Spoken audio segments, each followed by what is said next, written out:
warahmatullahi wabarakatuh. Saya Tias Hapsari. Saya calon guru penggerak Angkatan 10 Kabupaten Boyolali. Salah satu tanggung jawab guru adalah menciptakan lingkungan yang positif. Lingkungan yang positif dapat dilakukan melalui kebiasaan-kebiasaan yang baik. Dari kebiasaan-kebiasaan yang baik, maka tercipta karakter-karakter yang baik. Dan dari karakter-karakter yang baik, maka akan menumbuhkan budaya positif. Bapak Ibu Guru, kali ini saya akan menyampaikan pemaparan aksi nyata saya dalam budaya positif di SMP Negeri 1 Juwangi. Selamat menyaksikan. Assalamualaikum warahmatullahi wabarakatuh.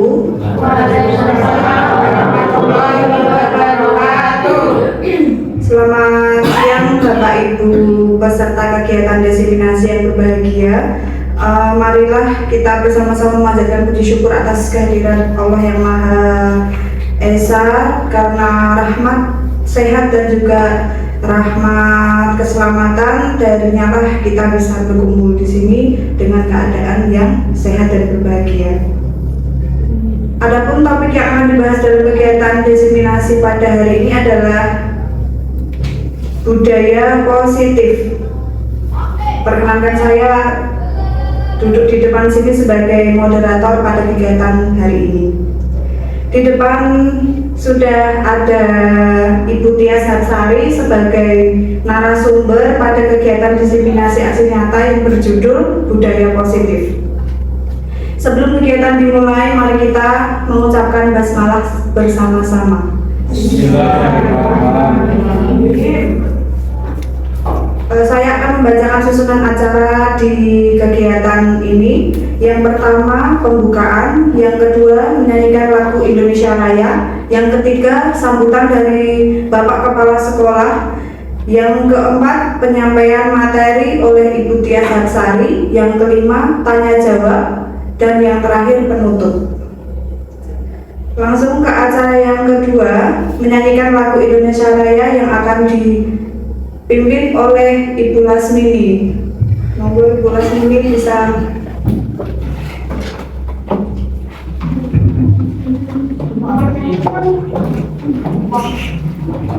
hadiri, dimohon berdiri. Hiduplah Indonesia Raya, Indonesia tanah airku, tanah tumpah darahmu. Di sanalah aku berdiri, jadi pandu ibuku. Indonesia berbangsaku, bangsa dan tanah airku. Marilah kita berseru, Indonesia bersatu. Hiduplah tanahku, hiduplah negeriku, bangsaku, rakyatku semuanya. Bangunlah jiwanya, bangunlah badannya untuk Indonesia Raya. Indonesia Raya, merdeka, merdeka, tanahku, negeriku yang ku cinta. Indonesia Raya, merdeka, merdeka, hiduplah Indonesia Raya. Indonesia Raya, merdeka, merdeka, tanahku, negeriku yang ku cinta. Indonesia Raya, merdeka, merdeka, hiduplah Indonesia Raya. Hadirin mohon duduk kembali. Acara selanjutnya adalah sambutan dari Bapak Kepala Sekolah kita, yaitu Bapak Junedi SPD MPD. Waktu dan tempat kami persilahkan.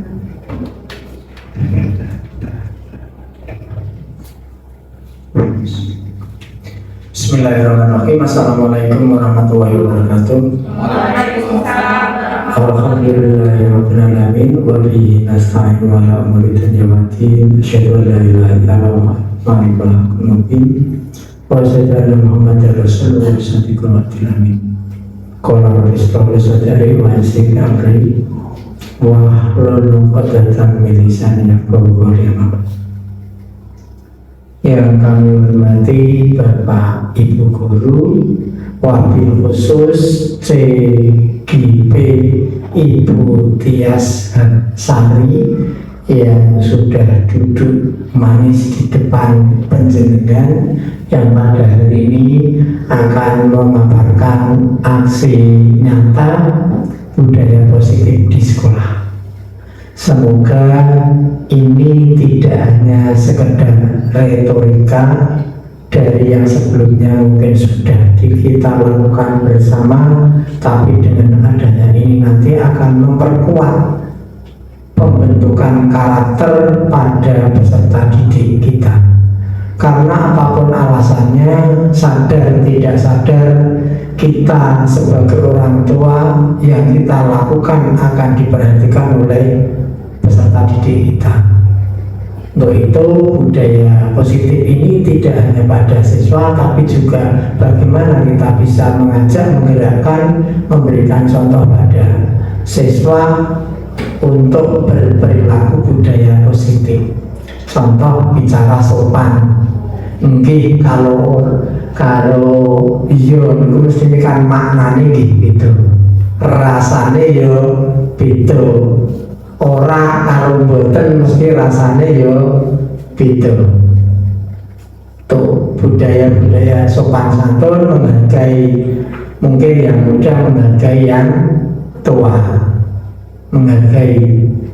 menghormati yang muda, menghormati yang tua. Mungkin yang tua menghargai yang muda karena mungkin prestasi-prestasinya itu kita hargai.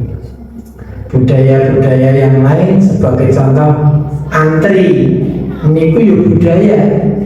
Contoh sederhana, lalu mlebu kamar kecil baru sebentar saja pintu sudah diketok-ketok, itu artinya budaya negatif.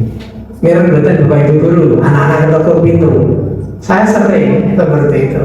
Ya Allah, tidak sabar menunggu, padahal di belakang mereka antri tidak ada. Ya seperti apa kalau sudah ibadah haji yang antri sampai panjang sana untuk masuk kamar kecil, apa pintunya gede-gede, nah seperti itu. Itu contoh sederhana budaya-budaya lain.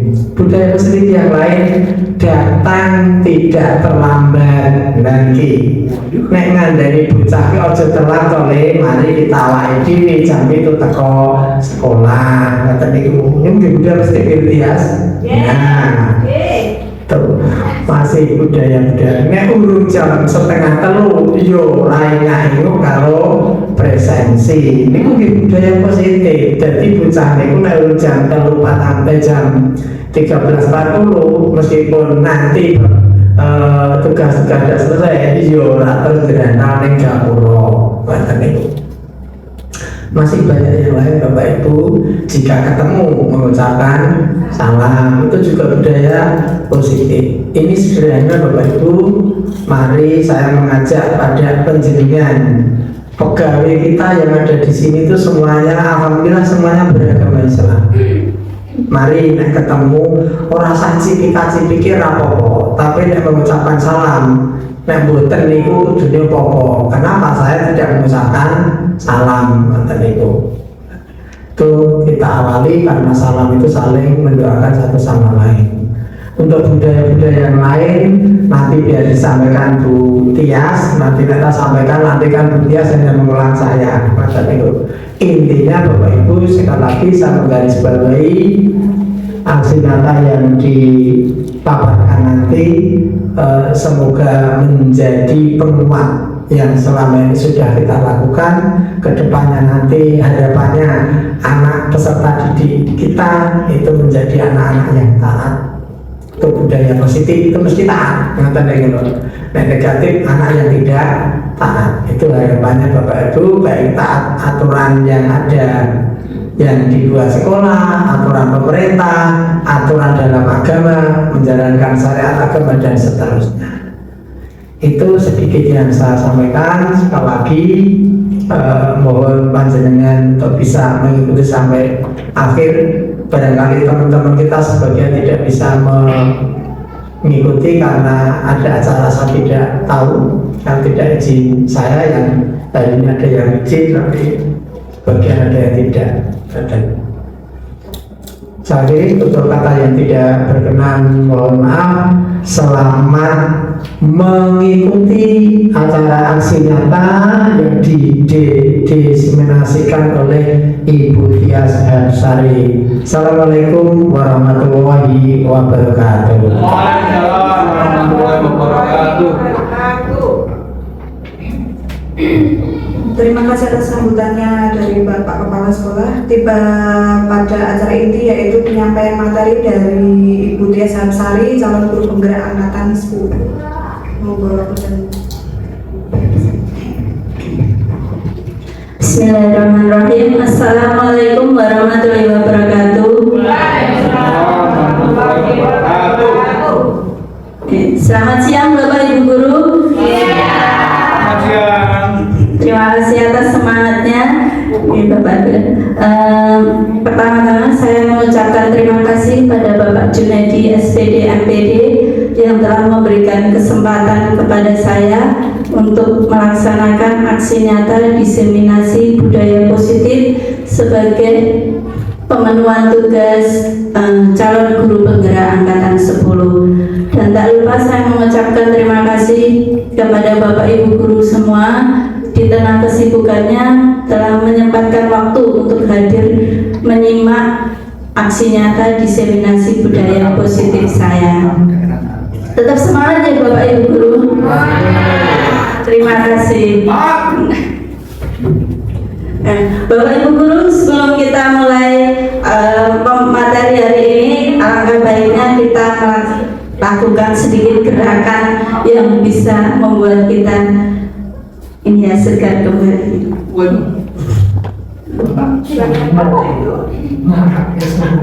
Ya, di tengah aktivitas yang sering duduk ya Bu ya. Mohon Bapak Ibu guru berdiri sejenak. Kita lakukan gerakan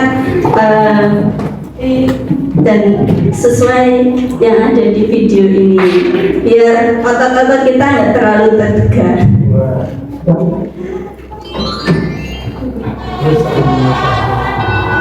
Enggak ya,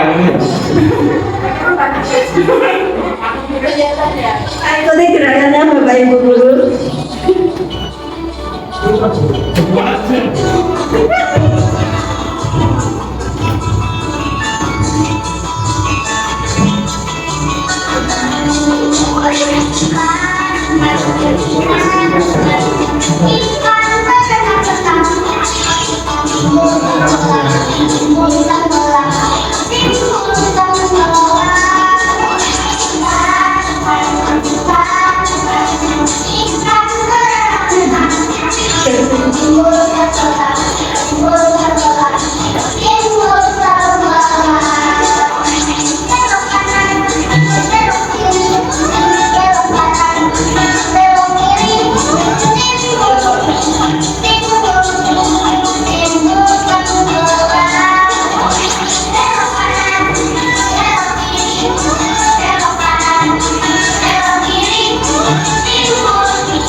Oke, matur suwun Pak Junaidi.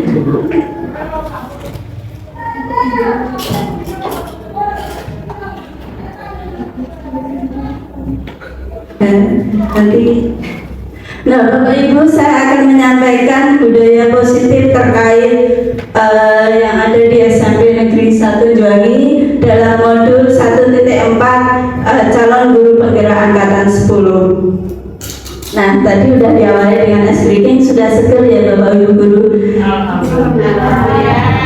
Alhamdulillah. Ya, lebih seger ya Bu ya, benar sekali. Ya, apalagi suasananya panas ini. Nah, Bapak Ibu guru, untuk memulai kegiatan diseminasi ini, alangkah baiknya kalau kita awali dengan kesepakatan. Nah, harus disepakati apa Bapak Ibu guru? Misalnya di sini saling menghargai, atau bisa juga menjadi pendengar dan penanya yang baik. Mungkin Bapak Ibu guru ada yang mau menambahkan? Saling menyayangi. Ya, saling menyayangi ya. Saling mencintai. Saling berbagi ilmu ya. Oke, ada lagi yang mau disepakati? Dan saling tolong menolong. Rajin menabung ya. Iya, itu terkait budaya positif ya.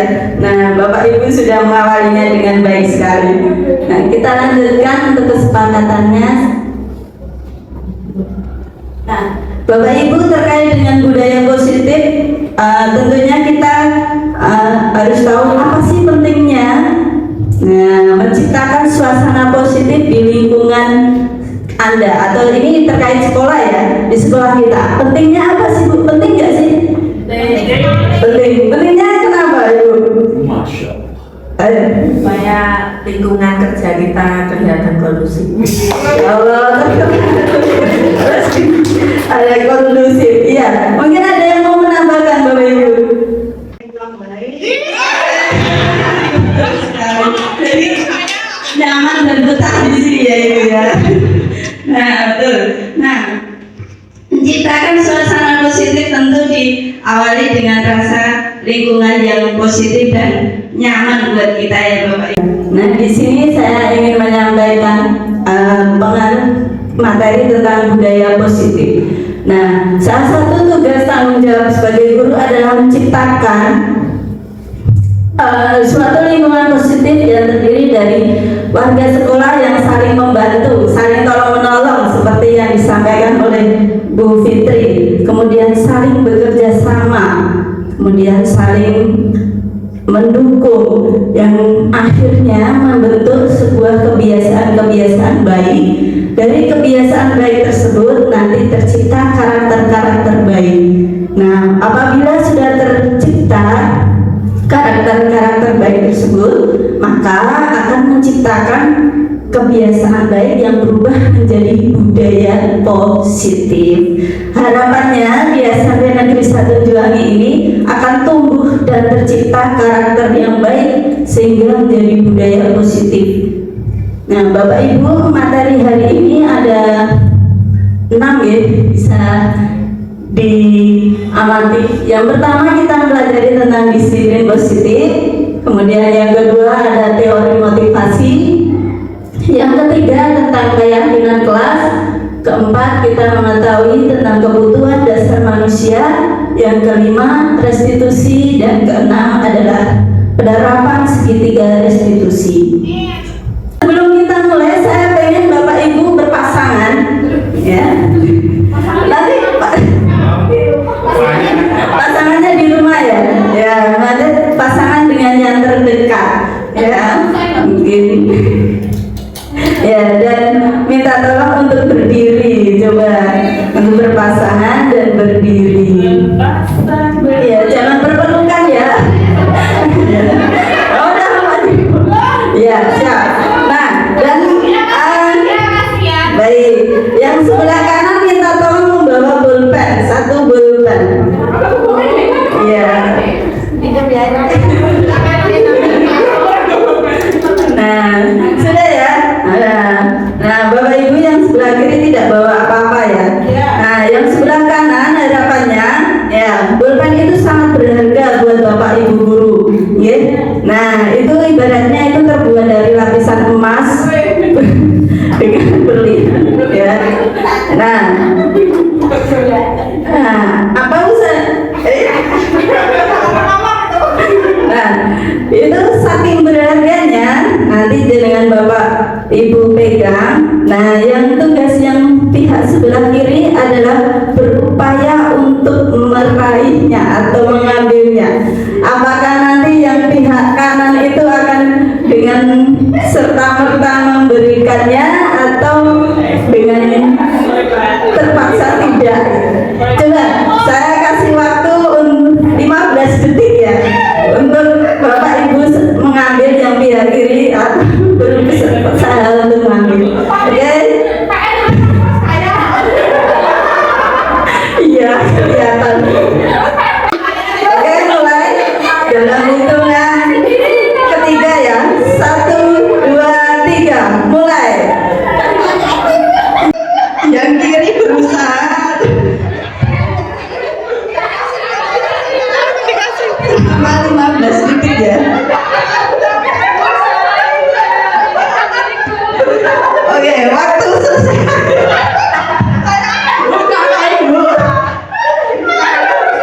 Memaksa. Terima kasih. Brandnya sama orang tua.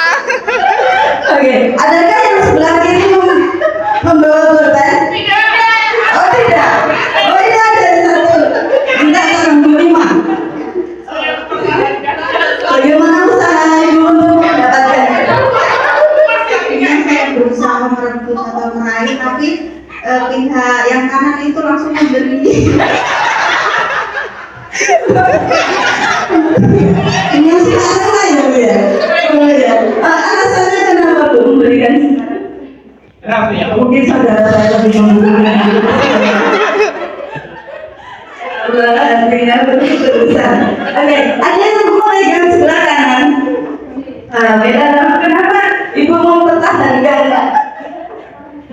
Karena saya berusaha mempertahankan apa yang saya miliki. Yang di samping saya itu juga memotivasi dia mempertahankan apa yang dia miliki. Berarti saya harus bisa memilikinya dengan usaha sendiri. Terima kasih Bapak sebelum Oke, terima kasih Bapak Ibu Guru, silakan duduk kembali. Ibu Guru, terkait apa yang Bapak Ibu Guru lakukan tadi, siapa yang memegang kendali atas pulpen atau apa yang Bapak Ibu miliki? Dari yang mempunyai kendali atau memiliki kontrol atas Bapak Ibu memberikan, Bapak Ibu mempertahankan, itu siapa? Nah, diri sendiri. Betul sekali. Bapak Ibu yang bisa mengontrol diri kita sendiri ya. Dalam penerapannya dalam kegiatan kelas, kita sering terjadi miskonsepsi Bapak Ibu. Ya. Kita harapannya itu ilusinya guru itu mengontrol murid. Ya. Murid itu kita setir gitu ya. Harapannya pengen seperti yang kita mau. Tapi kita belum tentu bisa mengontrol murid. Yang kedua adalah ilusi bahwa kritik dan membuat orang merasa bersalah itu dapat menguatkan karakter. Nah, membuat rasa bersalah itu tentunya kurang tepat untuk menguatkan karakter ya Bapak Ibu, karena pada akhirnya membuat penyesalan. Yang selanjutnya adalah bahwa ilusi bahwa orang dewasa itu memiliki hak untuk mengatur atau memaksa muridnya. Nah, itu sering terjadi tidak Bapak Ibu Guru? Nah, berarti itu adalah ilusi mengenai miskonsepsi teori kontrol. Nah, dalam teori kontrol ini Bapak Ibu Guru, kita harus memaknai bahwa kita harus merubah paradigma kita tentang murid, bahwa murid itu tidak selamanya harus kita kontrol atau kita kendalikan. Iya. Terserah ya. Karena setiap orang pasti memiliki kebutuhan yang berbeda. Beda halnya kalau dalam teori stimulus respon pasti kita memiliki harus kebutuhannya sama. Kemudian murid itu semua perilaku memiliki tujuan. murid itu ketika bertindak itu pasti ada tujuannya yang ingin dia capai. Kemudian yang bisa mengontrol itu benar sekali yang disampaikan Bu Vivi tadi ya. Hanya diri kita sendiri yang bisa mengendalikan ya dan mempertahankan apa yang dimiliki ya. Nah, ini mengenai perubahan paradigma mengenai teori kontrol. Nah, selanjutnya Bapak Ibu, kita beralih ke disiplin positif. Bagaimana strateginya untuk menciptakan lingkungan dengan disiplin positif? Apa yang terlintas dalam benak Bapak Ibu terkait disiplin? Ini jam makan siang. Benar, disiplin. Ini waktu jam makan siang, tepat waktu ya berarti ya. Ya, apalagi Bapak Ibu guru? Berangkat tidak telat. Berangkat tidak telat.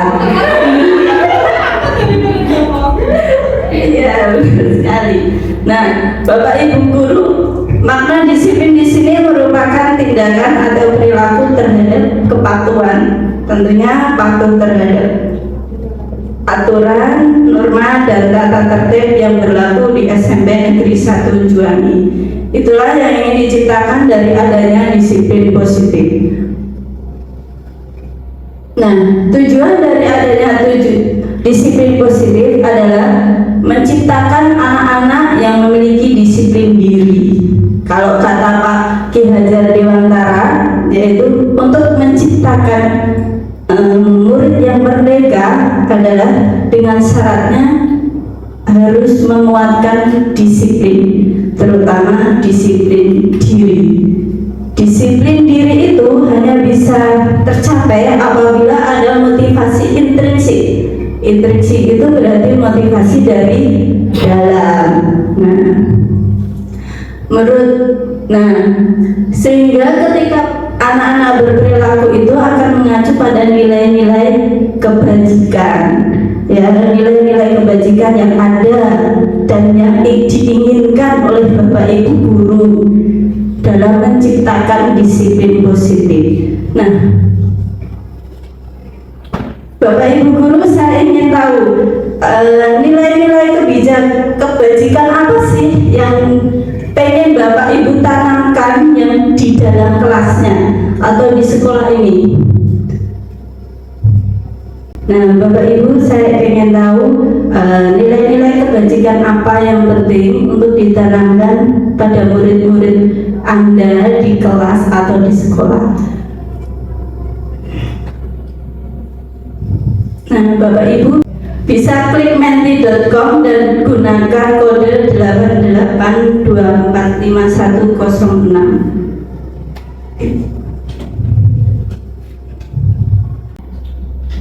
Atau Bapak Ibu bisa scan barcode itu ya untuk bisa join ke menti.com.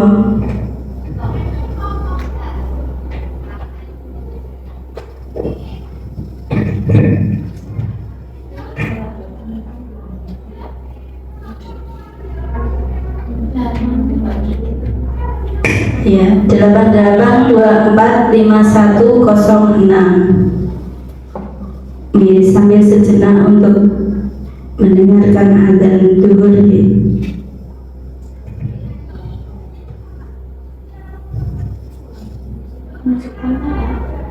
Ya. Silakan Bapak Ibu bisa menuliskan kata nilai-nilai kebajikan apa yang penting untuk ditanamkan pada murid-murid Anda di kelas atau di sekolah kalau pada umumnya.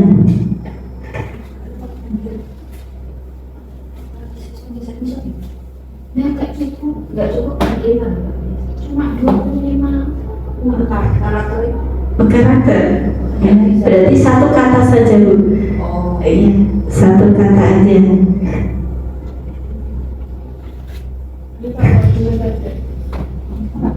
Satu kata.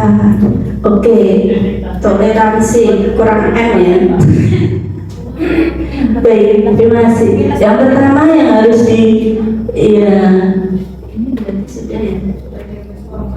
Oke. Nilai-nilai menyelesaikan tugas-tugas, kemudian ada nilai toleransi, kemudian rasa hormat,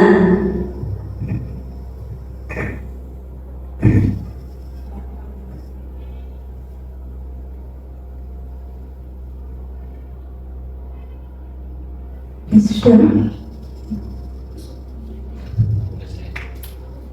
8. Iya, peduli, kemudian menghargai, ya. Kesopanan, nilai kesopanan, betul sekali. Masya Allah, semua kerja adalah ibadah, diniatkan dengan nilai religius ya.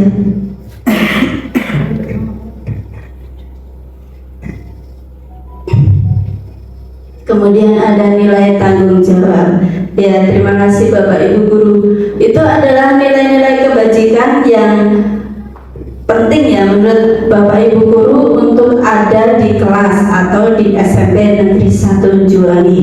Nah, terkait dengan itu Bapak Ibu Guru, nilai-nilai tersebut terdapat dalam profil pelajar Pancasila. Saya izin untuk posisi Bapak Ibu Guru. Nah, Bapak Ibu Guru, nilai-nilai kebajikan yang ingin Bapak Ibu tanamkan itu termuat dalam profil pelajar Pancasila. Masih ingat ya dimensi profil pelajar Pancasila ada berapa Bapak Ibu Guru? Iya, 6 ya. Mungkin ada yang bisa menyanyikan ya.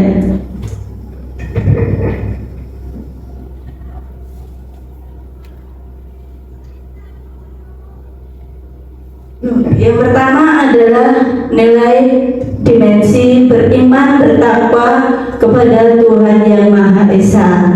Yang kedua adalah ada nilai berkebinekaan global. Selanjutnya ada nilai gotong royong, kreatif, mandiri, dan bernalar kritis. Bapak Ibu tadi menuliskan bahwa semua kerja adalah ibadah. Itu termasuk dalam nilai-nilai dimensi apa Bapak Ibu? Nah, beriman, betul sekali. Nah, beriman. Kemudian ada nilai toleransi. Toleransi masuk dalam dimensi apa? Berkebinekaan global. Berarti toleransi terhadap agama yang berbeda, suku yang berbeda, dan ras yang berbeda. Oke, Bapak Ibu Guru, itulah pentingnya penerapan lingkungan positif dengan menerapkan profil pelajar Pancasila. Jadi Bapak Ibu Guru jika menerapkan nilai-nilai kebajikan tersebut itu sudah termasuk dalam profil pelajar Pancasila. Nah, Bapak Ibu Guru, tadi ketika ingin menciptakan lingkungan disiplin positif, selain untuk menciptakan nilai-nilai kebajikan, juga ada motivasi intrinsik. Nah, Bapak Ibu Guru, kita ketahui bahwa motivasi perilaku manusia itu didasarkan atas 3 motivasi. Yang pertama adalah menghindari kenyamanan, ketidaknyamanan atau hukuman. Jadi murid itu ketika mau masuk sekolah itu kadang motivasinya itu ingin menghindari hukuman atau tidak nyaman kalau disuruh ke ruang guru BK. Nah, itu motivasi ketidaknyamanan. Yang kedua adalah motivasi pemberian hadiah karena ada imbalan, ya, ada imbalan atau penghargaan. Ya, kadang di sekolah Bapak Ibu Guru masih suka memberikan hadiah ya. Ya, itu nggak apa-apa. Itu sebagai motivasi pada siswa. Yang selanjutnya adalah motivasi untuk menjadi orang yang mereka inginkan. dan menghargai diri sendiri dengan nilai-nilai yang mereka percayai. Jadi dalam motivasi ini anak sudah sadar diri, oh saya masuk sekolah itu ya karena ingin belajar, karena ingin jadi pintar, tanpa harus dioyak-oyak oleh orang tuanya, tanpa harus dikunjungi oleh bapak ibu guru.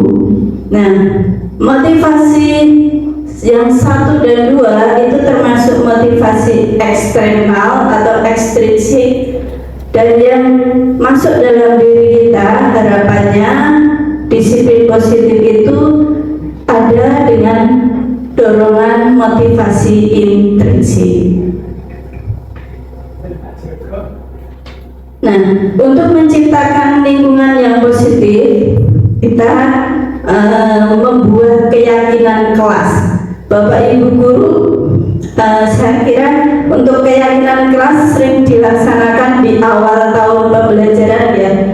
Nah, dalam membuat keyakinan kelas itu bersifat lebih abstrak daripada peraturan. Kemudian isinya berisi tentang kalimat-kalimat yang positif, yang selanjutnya berisi kalimat yang tidak terlalu banyak. Contohnya adalah membuang sampah pada tempatnya atau membersihkan kelas sebelum belajar. Nah, kemudian keyakinan kelas itu harus ada kontribusi dari semua warga kelas, semua siswanya. Kemudian ketika membuatnya, terakhir disepakati dan ditandatangani oleh para siswanya. Di sini sudah ada yang menerapkan keyakinan kelas enggak, Bu? Sudah ya, beberapa kelas saya lihat sudah menempelkan kesepakatan kelas. Itu sungguh bagus sekali ya. Sudah menerapkan disiplin positif. Ya, tepuk tangan untuk Ibu ya. Kita apa ya? Ya, itu berarti sudah sadar diri. Nah, mungkin Bapak Ibu guru ada ingin mencantumkan keyakinan kelas, salah satu contoh keyakinan kelas yang ada di kelasnya. Contohnya apa? Misalnya berapa keyakinan kelas yang salah satu kalimat. Contohnya? Iya. Sebelum pulang sekolah membuang sampah yang ada di tempat sampah. Iya, bagus sekali. Itu terkait dengan nilai kebersihan. Jadi nilai kejutan. Tidak terlambat masuk kelas. Iya, bagus sekali. Tidak terlambat masuk kelas. Cuci? Belum tertanggal. Ya. Mungkin nanti di tahun ajaran baru maka akan disepakati keyakinan kelas atau kesepakatan kelas. Nah, untuk keyakinan kelas. Nah, dalam penerapan keyakinan kelas Bapak Ibu guru, jika terjadi pelanggaran tentu akan ada sanksi atau hukuman. Ketika membuatnya pasti anak-anak sudah mengerti hukuman apa bila tidak membuang sampah sebelum pulang atau ketika terlambat masuk sekolah. Nah, Bapak Ibu guru, sebagai pengetahuan bahwa di sini kita ada pengetahuan baru atau istilah baru, yaitu restitusi. Nah, di sini ada setiap karakter siswa atau perilaku siswa itu membentuk dua identitas. Yang pertama, siswa menjadi identitas yang gagal. Yang kedua, identitas yang sukses atau berhasil. Dikatakan siswa itu gagal ketika mendapatkan hukuman, sedangkan dikatakan berhasil apabila siswa itu menerapkan disiplin. Nah, disiplin itu juga ada sanksinya, tapi berupa konsekuensi. Yang selanjutnya adalah restitusi. Bedanya apa toh Bapak Ibu guru? Hukuman, sanksi, dan atau konsekuensi dengan restitusi. Yang pertama, kehukuman itu tidak terencana. Misal, siswa terlambat masuk sekolah atau terlambat tidak mengikuti upacara, maka kemudian anaknya dihukum untuk membersihkan lingkungan sekolah. Nah, itu tidak terencana karena belum ada kesepakatan sebelumnya. Kalau konsekuensi itu harus terjadi. Untuk restitusi itu merupakan pilihan. Nah, selanjutnya di sini untuk hukuman itu anak itu cenderung membenci peraturan yang ada dan pengennya melanggar peraturan yang ada dan tertulis. Untuk konsekuensi, anak itu menghormati peraturan. Nah, selanjutnya kalau untuk hukuman itu anak merasa tidak nyaman dalam waktu yang jangka panjang. Artinya dia masih ingat perilaku tidak menyenangkan yang dilakukan oleh gurunya. Kemudian untuk konsekuensi, anak merasa tidak nyaman dalam jangka waktu yang singkat.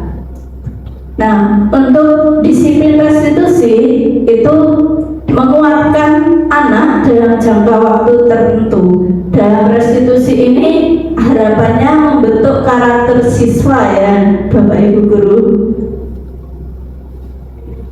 Nah, menurut Bapak Ibu guru, dari tindakan guru termasuk yang pernyataan satu itu hukuman atau konsekuensi?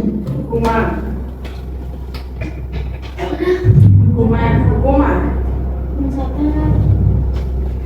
Mencatat 100 kali atau bisa Bapak Ibu tulis di HP Bapak Ibu guru jawaban 1 apa, 2 apa.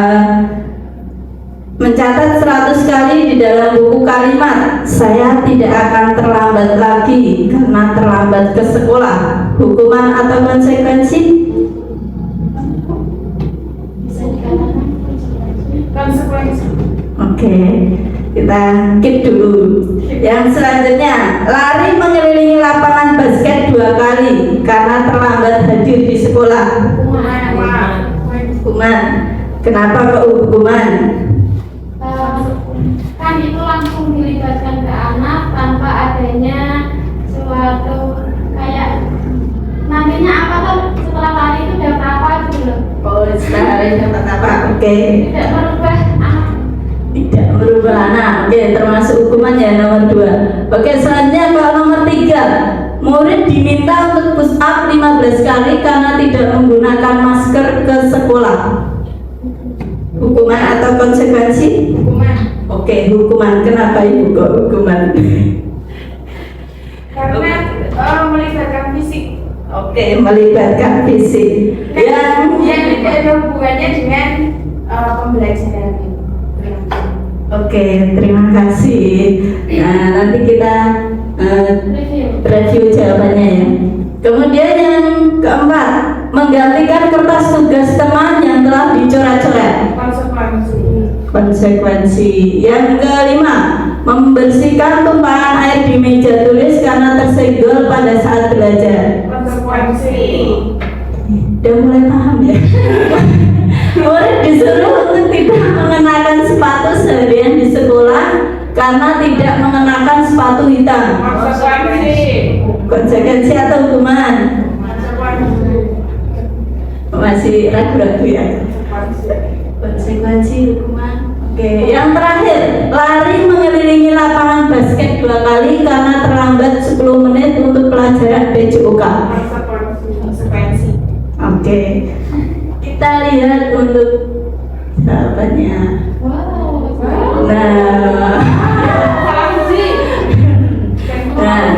Ternyata sebagian besar Bapak Ibu guru sudah paham ya, membedakan tentang konsekuensi dan hukuman. Apabila itu tidak terkait dengan apa yang dilakukan misalnya hukuman fisik kayak gitu, itu namanya hukuman. Kalau udah tahu konsekuensinya mengganti kertas itu berarti masuk konsekuensi. Oke, bagus sekali ya penyerapan materi ya. Yang semakin kenyal. Menyerap Bapak Ibu guru. Sebenarnya ada esnya. Oh, es breaking lagi. Ada es breaking lagi ya. Ini es breaking lagi enggak ya? Es krim. Tenang Bapak Ibu, ini masih 1 jam ke depan. Iya. Nah, ini perlu es breaking lagi enggak, teman-teman? Enggak usah ya, kita skip ya. Masih menyala. Masih menyala Mbakku. Oke, terima kasih semangatnya Bapak Ibu guru. Sekarang ada studi kasus Bapak Ibu sebelum kita masuk ke materi selanjutnya ya. Ini baru aja. Yaitu pada jam pelajaran proyek P5, seorang siswa kelas 7 bernama Yere tidak mengerjakan proyek di kelas. Dia membawa tasnya dan berkeliling main ke kelas lain sehingga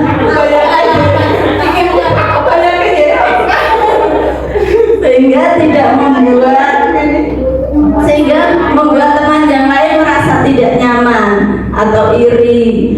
Tindakan Yere sudah sering ditegur oleh Bapak Ibu guru, namun Yere tidak mengindahkan teguran tersebut. Oleh karena itu tasnya diambil dan ditaruh di meja wali kelas. Nah, yang saya tanyakan Bapak Ibu guru sebagai wali kelas, apa tindakan Bapak Ibu guru selanjutnya ya? Mengenai permasalahannya atau tindakan perilaku Mas Yere ini. Bagaimana? Karena dia sering main ke kelas 7. F ya. Nah. Oh iya. Oh diganti ya. Nah. Tindakannya ya diberikan sebuah nasihat. Dikasih pekerjaan. Dikasih pekerjaan. Dia sibuk dengan pekerjaan itu yang hubungannya dengan tema. Oke, terima kasih Bu Nining. Oke, ada lagi yang dipanggil? Sudah ya. Tidak mempan berarti panggilan orang tua. Oke, masuk. Ya. Orang tua juga dari itu. Nah, itu yang akan dilakukan oleh wali kelas ya. Tapi Bapak Ibu guru tahu tidak apa yang alasan dari Mas Yere melakukan tindakan tersebut? Kira-kira alasannya apa ya Bapak Ibu guru? Tidak nyaman di kelas. Tidak nyaman di kelas. Minta diperhatikan guru. Minta diperhatikan oleh guru. Caper ya. Nah. Mungkin pengen dikembalikan di kelas juga. Oh ya, itu ya. Pengen dikembalikan ke asalnya ya. Nah, betul. Masih diterima Bu. Untuk sementara udah perlu. Aduh, jadi saya ya Gun.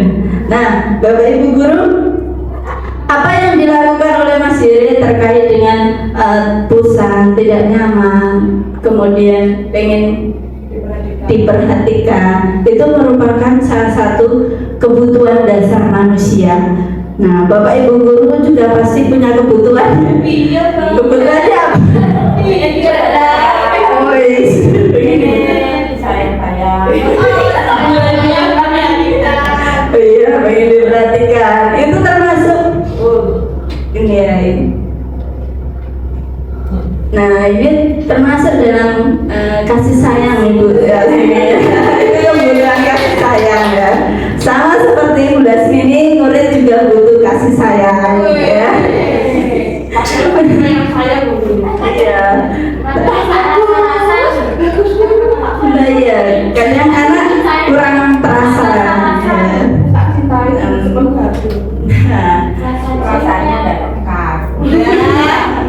Ketidakpekaan itu berbeda-beda setiap manusia di Bapak Ibu guru. Jadi kebutuhan dasar manusia itu ada 5. Yang pertama ada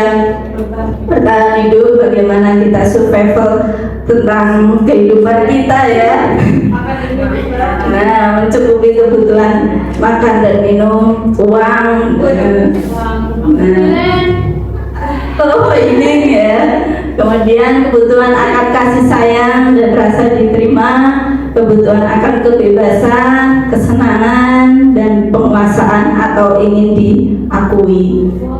Nah, mungkin Mas Yuri salah satu yang ingin diperhatikan kebebasannya. Nah, Bapak Ibu Guru, terkait dengan kasusnya Mas Yuri tersebut, dalam menghadapi situasi ada 5 posisi kontrol oleh guru yang harus dilaksanakan. Yang pertama sebagai penghukum, ya. Penghukum ini biasanya itu sesuai dengan aturannya, ya. Penghukum, atau kalau enggak itu langsung dihukum seketika itu juga, ya. Itu namanya penghukum. Yang kedua adalah pembuat rasa bersalah atau memberikan penyesalan kepada anak. Yang selanjutnya sebagai teman, yang teman itu ibaratnya ya saking dekatnya ya, kemudian diajak ngobrol-ngobrol. Yang keempat adalah tentang posisi sebagai pemantau, ya, pemantau. Yang terakhir adalah sebagai manajer. Nah, harapannya kalau Bapak Ibu selama ini menerapkan posisi ketika anak menghadapi anak-anak bermasalah itu lebih banyaknya yang apa Bapak Ibu Guru? Penghukum ya? Penghukum, pembuat merasa bersalah, sama pemantau ya. Oke. Posisi yang seharusnya untuk yang negatif itu ada 1, 2, dan 3 ya. 1, 2, yang 1, 2 itu adalah yang negatif, membuat anak itu merasa gagal ya, sebagai penghukum dan pembuat rasa bersalah. Dan yang 3, 4, 5 itu adalah identitas siswa itu merasa sukses. Nah, harapannya Bapak Ibu, nah ini penjelasannya ya. Nah, misal penghukum itu dengan kata-kata yang kasar ya, kemudian ekspresinya juga marah banget. Nah, itu penghukum. Tahu nggak sih itu aturannya apa? Nah, itu penghukum. Jelas, nggak usah ditanya, anak sudah takut. Ya. Kemudian sebagai pembuat merasa bersalah, kita memberikan kata-kata yang nggak harus kasar, nggak harus dengan nada marah, tapi sudah membuat anak itu merasa menyesal. Misalnya, ibu kecewa loh dengan kamu anaknya pintar, kok kamu kayak gini. Nah, itu adalah kata-kata pembuat merasa bersalah. Yang ketiga adalah sebagai teman. Nah, ini saking dekatnya itu mengiranya itu muridnya itu sebagai temannya. Ayolah bantu ibu ini. Nanti ibu dimarahin bapak kepala sekolah kalau kamu nakal, kalau kamu rame. Nah, itu sebagai teman. Yang selanjutnya adalah sebagai pemantau. Nah, kalau pemantau itu dikondisikan kita udah tahu aturannya dan dipastikan ya harus tunduk sama aturan. Kalau sebagai manajer, kembali lagi, kalau sebagai manajer mengajak siswa itu berdiskusi, mempertanggungjawabkan perilakunya, ya, dan apa yang dilakukannya itu solusinya bagaimana. Siswa diajak untuk mencari alternatif solusi. Tanpa harus kita yang memberikan solusi, anak harus mempertanggungjawabkan sendiri, baru kita mengarahkan. Harapannya Bapak Ibu, harapannya kita itu sebagai posisi manajer dari kelima posisi yang ada tadi, agar kita bisa menciptakan lingkungan positif yang mana anak itu bisa mandiri dan bertanggung jawab atas tindakan yang telah dilakukan. Nah, ini tadi sudah tentang restitusi ya. Restitusi adalah proses bagaimana mengkondisikan siswa agar mereka bisa mempertanggungjawabkan kesalahannya dengan cara memperbaiki kesalahan mereka dan menguatkan solusi yang dialternatifkan. Nah, adapun untuk penerapan restitusi untuk menciptakan lingkungan yang positif itu melalui segitiga restitusi Bapak Ibu Guru, yaitu proses dialog di mana siswa dan wali, atau maksud saya guru ya, dalam memecahkan masalah. Yang pertama adalah menstabilkan identitas. Kemudian yang kedua adalah validasi tindakan yang salah. Yang ketiga adalah menanyakan keyakinan. Itu adalah langkah dari segitiga restitusi.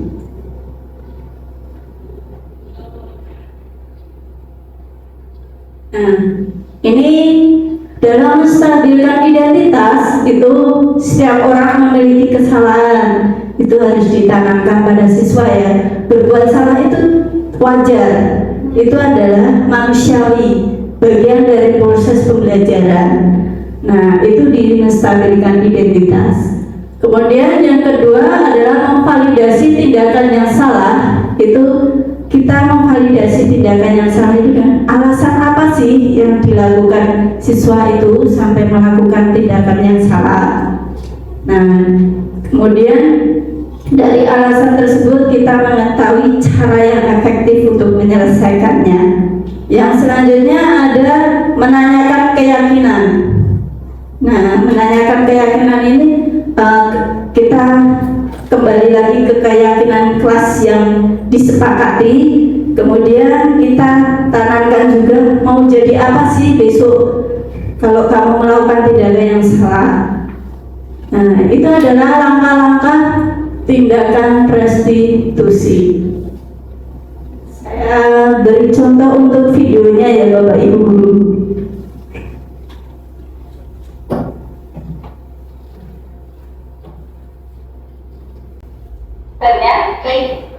Kemarin pada jam proyek Mas Jere tidak di kelas ya? Benar Bu.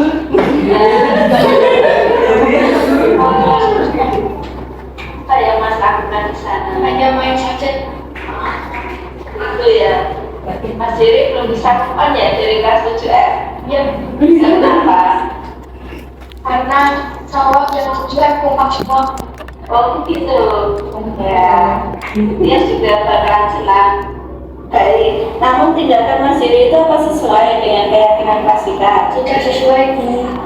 Salahnya kenapa Mas kok tidak sesuai? Karena seharusnya saya tetap berada di kelas saat jam proyek. Saya tidak patuh dan taat pada peraturan. Ya, Mas Jere, semua siswa pasti pernah melakukan pelanggaran. Tapi kita harus tahu bagaimana caranya memperbaiki diri. Nah, pasti Mas punya alasan kenapa sering main ke kelas 7F.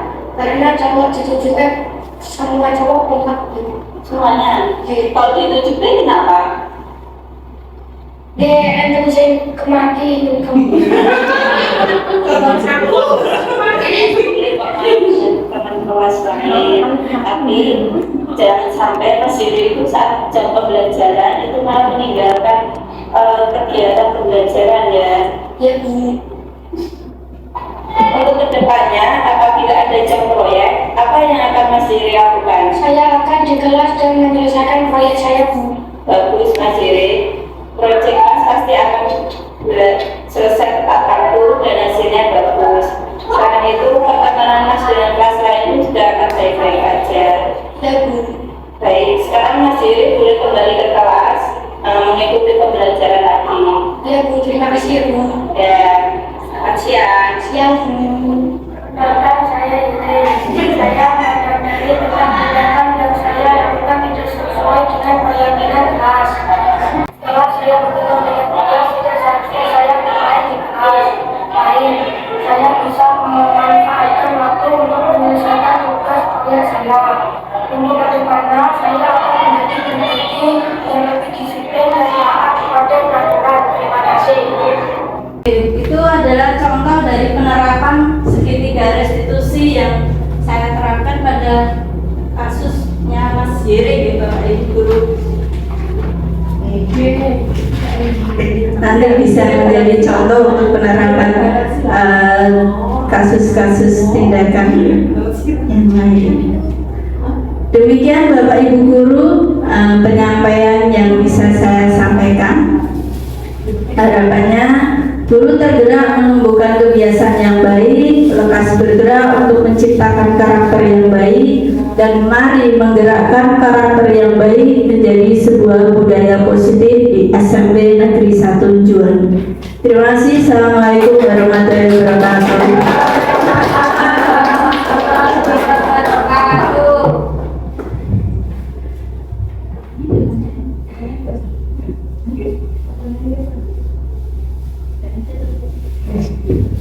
Demikian tadi pemaparan yang sangat luar biasa dan tentunya sangat bermanfaat bagi kita semua, Bapak Ibu Guru.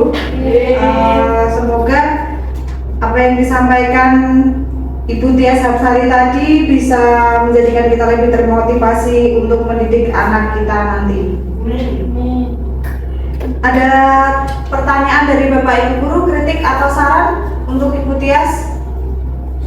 Cukup ya. Sangat jelas ya. Saya akhiri pertemuan di kegiatan ini. Saya mohon maaf atas segala tutur kata dan sikap yang tidak berkenan. Assalamualaikum warahmatullahi wabarakatuh.